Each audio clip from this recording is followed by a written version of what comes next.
Hi. I'd like to start by thanking John Michael and Chandler for the opportunity to talk. They've asked me to share my experience as a patient. By way of introduction, I'm a physician and researcher by training, but I'm not a GI. I'm a director for the Clower Foundation and am focused on healthcare processes and patient empowerment.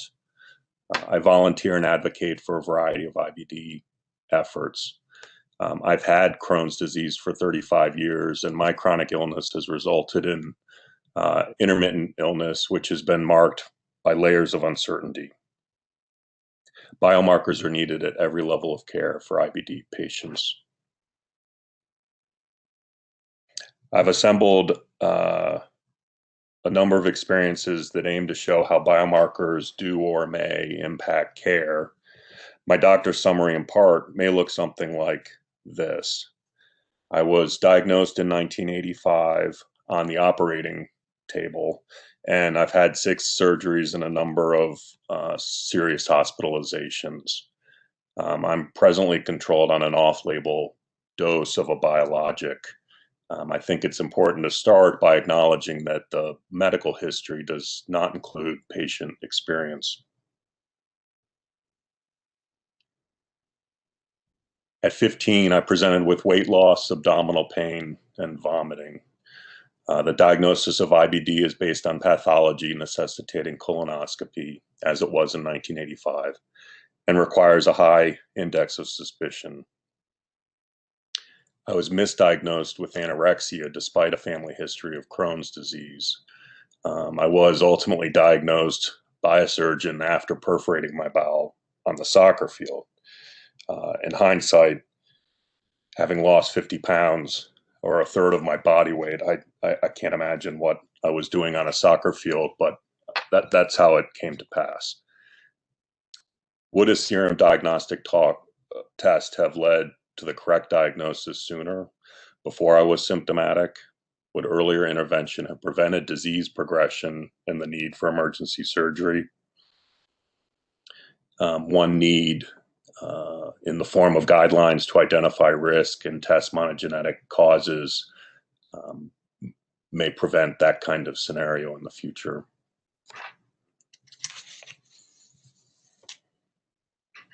On another occasion, I developed severe penetrating disease, but not until 10 years after diagnosis. This led to acute illnesses and 4 urgent surgeries, 3 of them confounded by multiple complications. Some therapies are less or ineffective against fistulizing disease. Disease types vary such that Crohn's may be 5 different clinical diseases and 20 different molecular diseases. So would a polygenic risk score stratify disease type and target therapies, as well as direct preventive measures? Standardized taxonomy that amplifies and reconciles clinical and molecular classification systems and companion diagnostics that leverage different types of biomarkers of disease assessment may rectify that.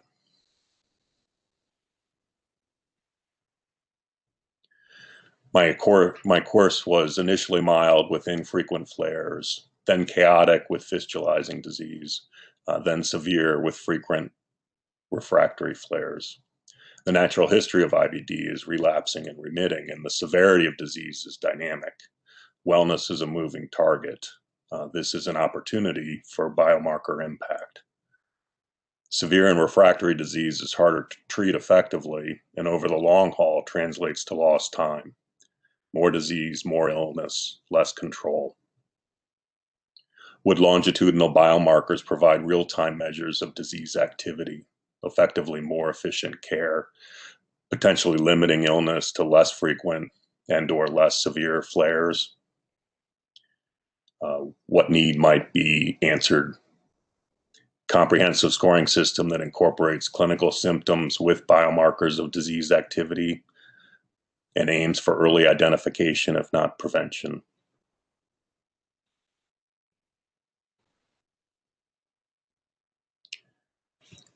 In the context of a flare, I presented with severe fatigue and leg pain. Steroid withdrawal resulted in rebound inflammation that caused a DVT and triggered autoimmune dysfunction and multi-organ findings on a cytokine storm spectrum. The DVT led to a clotting workup that diagnosed antiphospholipid syndrome and consequently required chronic anticoagulation therapy. Arthritis and psoriasis led to a thorough rheumatology workup, which was negative, and pneumonitis and elevated liver tests resolved spontaneously after exhaustive imaging. Would predictive genetic profiles and biomarkers for associated extraintestinal findings prevent complications, reduce treatment failures, and decrease costs? Inclusion of biomarkers and extraintestinal findings as standard of care, especially those that impact the risk of surgery, may benefit that scenario. On another occasion, I had a flare that worsened over time, and multiple escalations in treatment were ineffective. Serious infections are a common side effect of immunosuppressive drugs. I was stuck and out of options, and therefore treated with steroids for a prolonged period. During the third long course of high-dose steroids while on 6-MP, I developed life-threatening CMV sepsis and pneumonia. Could this scenario have been anticipated with the prognostic biomarker that may have directed me to inclusion in a clinical trial? Inclusion of prognostic biomarkers in serial assessments of disease activity is needed. Biomarkers might be ordered like CBCs and LFTs.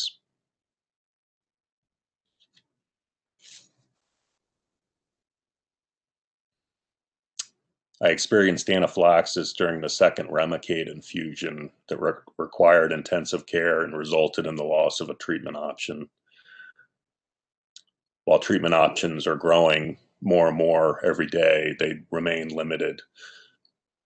Could this have been predicted and managed with protocol adjustments like aggressive premedication or proactive desensitization, thus preserving the preferred treatment at that time? Treatment strategies that include immune and pharmacogenetic profiles, in addition to therapeutic drug monitoring, to optimize efficacy by determining risk and response, are needed. And much of this is coming online, but wasn't present at the time.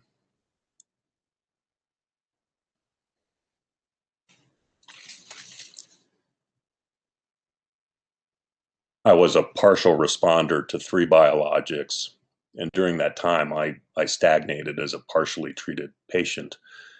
Clinical assessments were subjective and limited, and therapeutic options at that time were disincentivized because there were only so many biologics to move to next. Slowness results in advanced disease, prolonged illness, delayed healing, and slower recovery. And really, there are limited reliable biomarkers of disease activity. I've had a mixed experience with CRP, instances where it was both helpful and instances where it was not helpful. And now fecal calprotectin is the gold standard. There was no therapeutic drug monitoring, and this inability to assess the drug in a timely way prolonged the process. Colonoscopies, of course, are prohibitive on a serial basis. I did respond to Entyvio, but experienced loss of response after a few years. Drug levels and disease severity tests were coming online at that time, and an Entyvio trough demonstrated that I was subtherapeutic with a level of 18, and I had active disease according to the Prometheus monitor profile. Off-label dose doubling resulted in dramatic clinical improvement for me, and the follow-up study showed a therapeutic drug level at 32 and disease remission.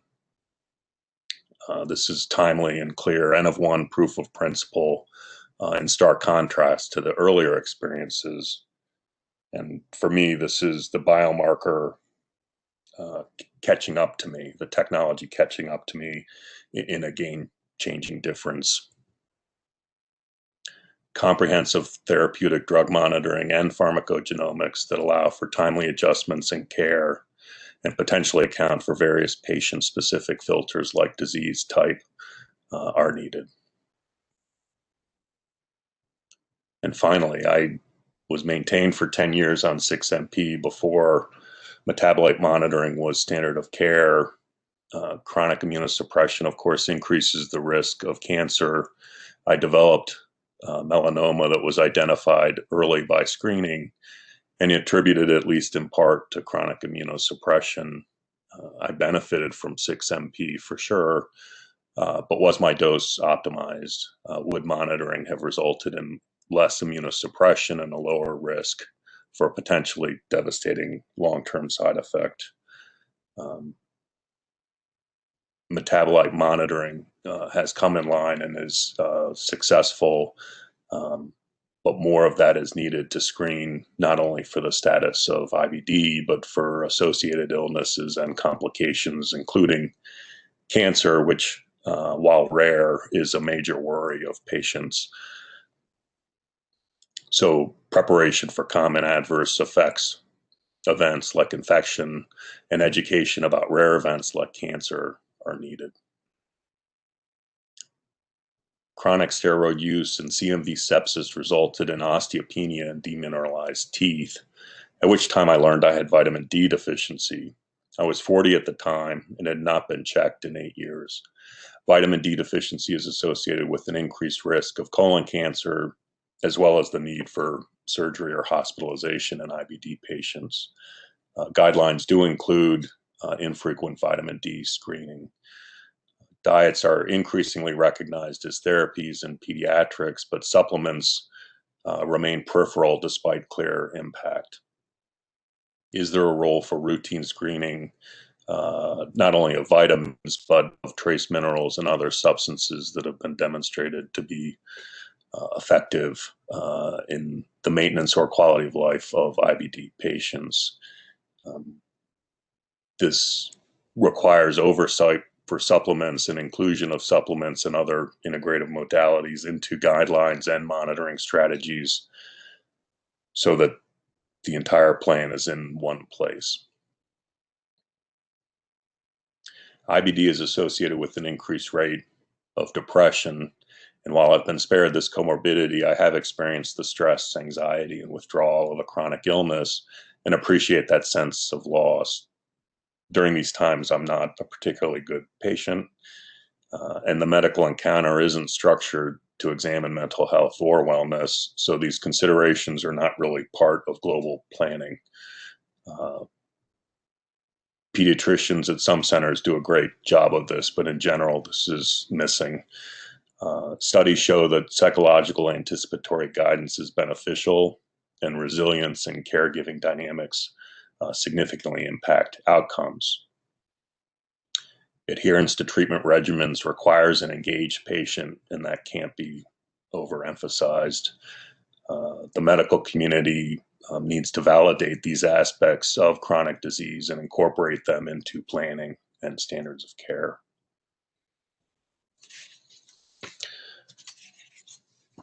Which brings me to this. Patient narratives are often informative and sometimes illuminating, but what do they have to do with research and therapy? Narratives follow patterns, and patterns can be identified and measured. And now that the app culture provides the methodology, co-production between patient and provider improves outcomes. Therefore, integration of patient-recorded data about environmental factors, anything that can result in threshold liabilities related to stress or nutrition or a number of other variables, may identify dynamic triggers that can be used with other biomarkers in aggregate to assess change, define need, or identify opportunity. Tracking wellness in medical terms may provide greater resolution for providers to see the patient, ultimately providing a more accurate analysis of any one aspect of disease, effectively fine-tuning biomarkers. In conclusion, what I hope for for myself is to monitor disease and identify problems early, to understand risk in my children and be proactive when possible, and to define a path to wellness, not just the absence of disease. For new IBD patients, I hope for an easier and earlier diagnosis with disease stratification and risk assessment, ideally coupled with meaningful prognosis and preferably with a lower number of colonoscopies. The increased use of biomarkers at all stages of disease and illness ultimately leads to less uncertainty and improved care. Thank you.